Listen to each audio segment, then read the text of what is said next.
નમસ્કાર રામ રામ મિત્રો, આપણે આજે વાતચીત કરવાના છીએ કે ગેનીબેન ઠાકોર વિરુદ્ધ સોશિયલ મીડિયાની અંદર તમે ગદ્દાર છો અને તમે હિન્દુઓ વિરોધી છો આવું કહેનારની સામે ફરિયાદ દાખલ કરી દેવામાં આવી છે. કયા પોલીસ સ્ટેશનની અંદર ફરિયાદ દાખલ કરવામાં આવી, કોણે નોંધાવ્યો ગુનો અને કોણે દાખલ કરી ફરિયાદ, દરેક વસ્તુની આપણે ડિટેલમાં ચર્ચા કરીશું ને ત્યારબાદ આપણે ચર્ચા કરવાના છીએ કે ગેનીબેનના સમર્થનમાં ઠાકોર સમાજ અને ગેનીબેનના સમર્થકોએ જે હલ્લાબોલ કર્યું એના પગલે આ ફરિયાદ નોંધવામાં આવી છે. તો નમસ્કાર મિત્રો, વાતચીત કરવી છે ખૂબ જ વિગતે, પરંતુ એ પહેલા જો આપ મારી ચેનલમાં નવા આવ્યા તો મારી ચેનલને લાઈક, સબસ્ક્રાઇબ અને ફોલો કરી દો, જેથી હું આપના માટે આવા અદ્ભુત વિડીયો બનાવતો રહું.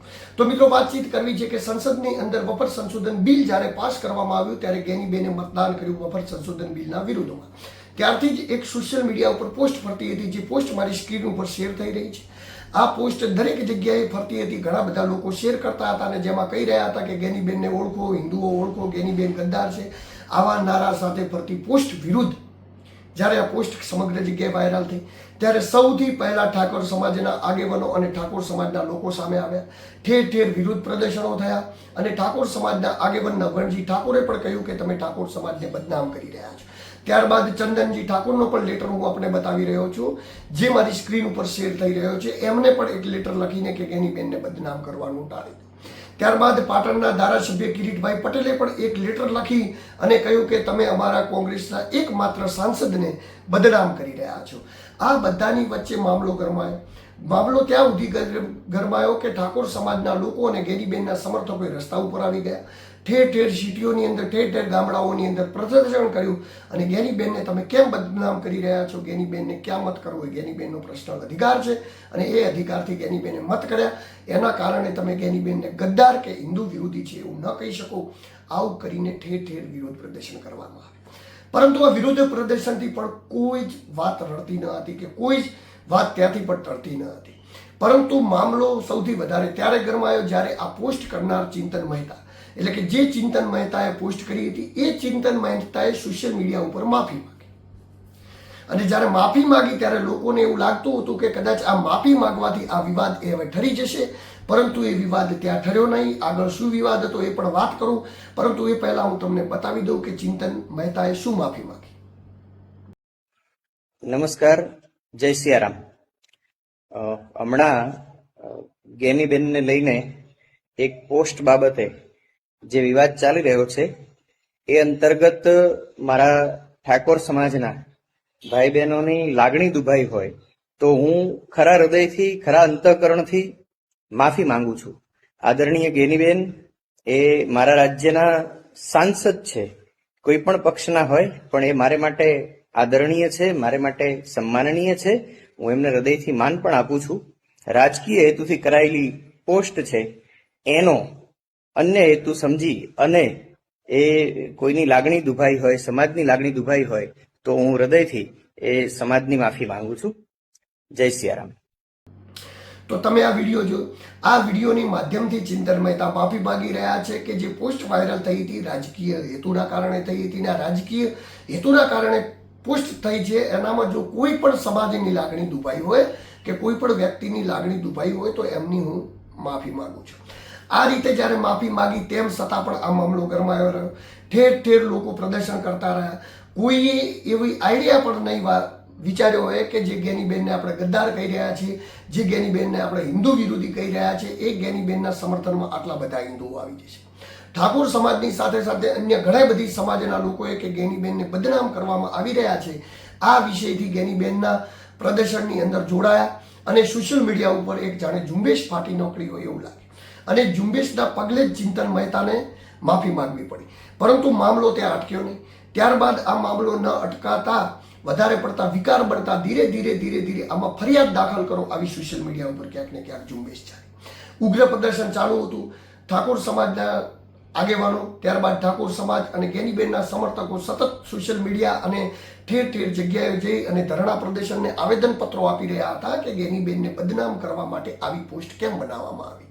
જે પોસ્ટ બનાવવામાં આવી તે પોસ્ટ પણ ફરીવાર એકવાર હું સ્ક્રીન ઉપર બતાવી દઉં, જેમાં સ્પષ્ટપણે લખેલું છે કે તમે ગદ્દાર છો, તમે હિન્દુ વિરોધી છો. આ રીતની જે પોસ્ટ બનાવીને જે સોશિયલ મીડિયા ઉપર વાયરલ કરવામાં આવી હતી એમાં ગેનીબેનની છાપ ખરડાઈ, એટલે કે એક સાંસદની છાપ ખરડાઈ. આવું કરીને ફરિયાદ દાખલ કરવાની માંગ થઈ. પરંતુ ફરિયાદ દાખલ થતી ન હતી, પરંતુ ઉગ્ર વિરોધના પ્રદર્શને આખરે ફરિયાદ દાખલ કરી દેવામાં આવી છે. અને પહેલા તો એવું લાગતું હતું કે ચિંતન મહેતાએ કદાચ માફી માગી લીધી છે તો હવે ફરિયાદ નહીં દાખલ થાય, પરંતુ ચિંતન મહેતાએ માફી માગ્યા બાદ પણ ફરિયાદ દાખલ કરવામાં આવી છે. કયા પોલીસ સ્ટેશનમાં ફરિયાદ દાખલ કરવામાં આવી ને કોણે કરી ફરિયાદ દાખલ એ પણ આપણે હવે વાતચીત કરીશું. તો ફરિયાદ દાખલ કરવામાં આવી છે થરાદ પોલીસ સ્ટેશનની અંદર. થરાદ પોલીસ સ્ટેશનની અંદર ગુલાબસિંહ અને એમની સાથે ઘણા બધા આગેવાનો પહોંચ્યા હતા અને જેમને લેખિતમાં પોલીસ સ્ટેશનમાં ફરિયાદ દાખલ કરી છે અને ગુનો નોંધાયો છે. ગુનો એ નોંધાયો છે કે સોશિયલ મીડિયા ઉપર ગેનીબેન એટલે કે કોંગ્રેસના એકમાત્ર ગુજરાતના સાંસદને બદનામ કરવા માટેનું આ ષડયંત્ર હતું, આ રાજકીય હેતુથી ષડયંત્ર હતું એવું એ ચિંતન મહેતા પોતાના વિડીયોમાં કહેતા હોવાથી એમના ઉપર કાયદેસરની ફરિયાદ થવી જોઈએ, કારણ કે રાજકીય ષડયંત્રના હિસાબે આ કામ થયું હોવાથી ગેનીબેનની બદનામી થઈ છે અને એમને માનહાનિનું નુકસાન પહોંચ્યું છે.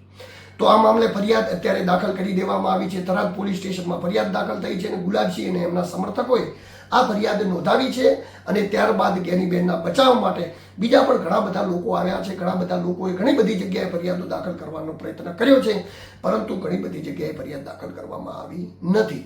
હજી પણ ઘણી બધી જગ્યાએ ફરિયાદ દાખલ થઈ શકે છે, કારણ કે સોશિયલ મીડિયા એક એવી વસ્તુ છે કે જેની અંદર તમે કોઈની બદનામી કરતા કે કોઈની થોડી પણ એ કરતી પોસ્ટ તમે મૂકો તો દેશની અંદર કોઈ પણ જગ્યાએ ફરિયાદ દાખલ થઈ શકે. એવું નહીં કે તમે જે જગ્યાએથી મૂક્યું હોય અથવા તો તમે જે તાલુકામાં રહેતા હો ત્યાંથી થાય, એવું ના હોય. સોશિયલ મીડિયા સમગ્ર દેશની અંદર ચાલે છે, તો તમે કોઈ પણ પોસ્ટ કોઈ પણ જગ્યાએ મૂકો અને એમાં કોઈના માટે અપમાનજનક શબ્દ હોય, કોઈ માટે તમે ખરાબ ટિપ્પણી કરી હોય તો એ પોસ્ટ સમગ્ર જગ્યાએ એટલે કે કોઈ પણ જગ્યાએ વાયરલ થઈ શકે, કોઈ પણ જગ્યાએ એના ઉપર ફરિયાદ દાખલ થઈ શકે છે. તો હાલ પૂરતો તો થરાદ પોલીસ સ્ટેશનની અંદર ફરિયાદ દાખલ કરી દેવામાં આવી છે અને ગુલાબસિંહ અને એમના સમર્થકો દ્વારા આ ફરિયાદ દાખલ કરવામાં આવી છે. આમ તો આ મુદ્દો રહ્યો ને ઘણા સમયથી ચાલતો હતો. ઘણા સમયથી જ્યારે આ મુદ્દો ચાલ્યો ત્યારે આપણે એ પણ ન્યૂઝ બનાવ્યા હતા કે જેની અંદર ગેનીબેનની વિરુદ્ધ તમે દેશદ્રોહી છો, તમે ગદ્દાર છો, આવા શબ્દો કહીને સોશિયલ મીડિયા ઉપર પોસ્ટરો વાયરલ કરવામાં આવ્યા હતા. આ પોસ્ટરો વાયરલ કર્યા બાદ જ્યારે એક સોશિયલ મીડિયા ઉપર વોર ચાલુ થયો અને ગેનીબેનના સમર્થકો અને ઠાકોર સમાજ જ્યારે ખુલ્લીને ગેનીબેનના સમર્થનમાં આવ્યો ત્યારે આ મામલો થોડો થાળે પડતો દેખાય. ત્યારે જે પોસ્ટ મૂકવાવાળા લોકો હતા એ ધીરે ધીરે ઓછું થઈ ગયું અને એ પોસ્ટ પછી ધીરે ધીરે સોશિયલ મીડિયા ઉપરથી નાબૂદ થઈ ગઈ. અને હવે તો લોકોને એક ડર સતાવી રહ્યો છે કે જો આવી પોસ્ટ મૂકશું તો આપણા ઉપર પણ કાર્યવાહી થઈ શકશે. એટલે ઘણા બધા લોકોએ આ પોસ્ટ મૂકી હતી, ઘણા બધા લોકોએ આ પોસ્ટને શેર પણ કરી હતી અને ઘણો બધો મુદ્દો વાયરલ થયો હતો અને ક્યાંક ને ક્યાંક ગુજરાતની ચર્ચાચોળમાં આ મુદ્દો આવી ગયો હતો. પરંતુ અત્યારે જે આ પોસ્ટને બનાવનાર, જેને આ પોસ્ટર જે ફરી એકવાર હું સ્ક્રીન ઉપર બતાવી રહ્યો, જે પોસ્ટર બતાવીને જેને એડિટ કર્યું હતું એ ચિંતન મહેતા ઉપર ફરિયાદ દાખલ કરી દેવામાં આવી છે અને થરાદ પોલીસ સ્ટેશનની અંદર એમના ઉપર ફરિયાદ નોંધાવી છે. એટલે મિત્રો, આવી કોઈ પણ પોસ્ટ હોય, તમારી લાગણીઓ, તમારી દરેક વસ્તુએ તમારે પૂરતી સીમિત રાખો. કોઈને દુઃખ પહોંચે, કોઈને માનહાનિ પહોંચે એવું કાર્ય ક્યારેય પણ આપણે કરવું નહીં. ને કરો તો પણ આપણા સોશિયલ મીડિયા ઉપરથી વાયરલ કરવું નહીં, કારણ કે જ્યારે તમારા સોશિયલ મીડિયા ઉપરથી એકવાર આવું વાયરલ થઈ જાય છે, જ્યારે થઈ જાય ત્યારે તમને ખબર રહેતી નથી, પણ ત્યારબાદ એનો વિરોધ પ્રદર્શન એનો જે રેલો આવે છે ત્યારબાદ તમને ખબર પડે છે કે કંઈક ને કંઈક ખોટું થઈ ગયું. એટલે આપણા ઇમોશનલ, આપણી લાગણીઓ, આપણી બધી જ વસ્તુઓને આપણે પોતપોતાના કંટ્રોલમાં રાખવી જોઈએ. કોઈની પણ બદનામી થાય, કોઈ પણ સમાજની બદનામી થાય કે કોઈ પણ વ્યક્તિની બદનામી થાય એવું કાર્ય ન કરવું જોઈએ. તો હાલ પૂરતી તો ચિંતન મહેતા ઉપર ફરિયાદ દાખલ કરવામાં આવી છે અને પોલીસ આગળની કાર્યવાહી ફરિયાદ દાખલ કર્યા પછી જે પણ થતી છે એ કરશે. અને આ મામલાની અંદર આ મામલો અત્યારે આટલે પહોંચ્યો છે. આમાં પણ જો કોઈ નવા ન્યૂઝ આવશે કે કોઈ નવી માહિતી મારા સુધી આવશે કે આ ક્ષેત્રની અંદર શું થયું તો હું આપણા સુધી પહોંચાડતો રહીશ. પરંતુ અત્યારે તો બસ આટલું કે ગેનીબેન ઠાકોરને ગદ્દાર કહી અને હિન્દુ વિરોધી ગણાવી અને ગેનીબેનને જે છબી ખડાવવાની કોશિશ કરી હતી એની અંદર ફરિયાદ દાખલ કરી દેવામાં આવી છે. આમ તો ગેનીબેનના પ્રોટેક્શનમાં ઘણા બધા નેતાઓ આવ્યા હતા. ઘણા બધા નેતાઓ એવું કહ્યું કે ગેનીબેન એ ગાયની બેન છે, ગાયને રાષ્ટ્રમાતા બનાવવા બધા જ મુદ્દાઓ ઉઠાવ્યા હતા.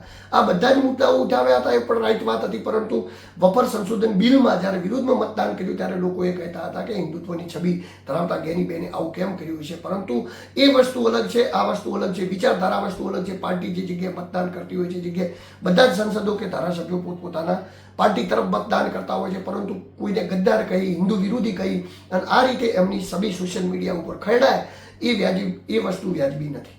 કોઈને મત ક્યાં કરવું, શું કરવું એ એમનો વિષય છે.